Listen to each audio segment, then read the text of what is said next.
Kepolisian Sektor Tanjung Batu Polres Ogan Ilir melakukan kegiatan bersih-bersih lingkungan yang dipusatkan di ikon Kecamatan Tanjung Batu, tepatnya di halaman dan lapangan Masjid Walima pada Kamis 13 Juli 2023. Kapolsek Tanjung Batu AKP Sondi Fraguna mengungkapkan kegiatan ini dilaksanakan dalam rangka mewujudkan program prioritas Kapolri Peduli Lingkungan pada Kamis 13 Juli 2023. Pembersihan lingkungan kali ini dipimpin langsung Kapolsek dan diikuti oleh seluruh anggota Polsek Tanjung Batu dan Subsektor Lubuk Keliat.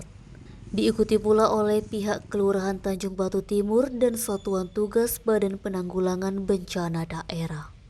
Sondi juga menambahkan, pihaknya juga berkeinginan untuk mengajak masyarakat supaya peduli dengan lingkungan sekitar.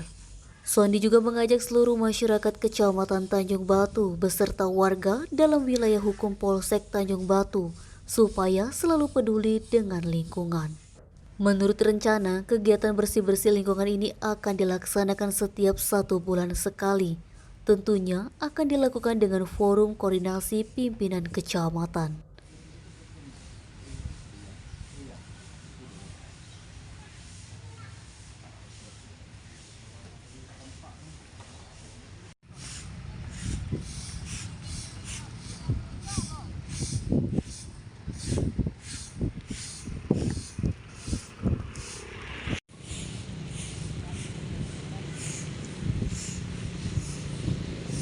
Eti Sumek.co melaporkan.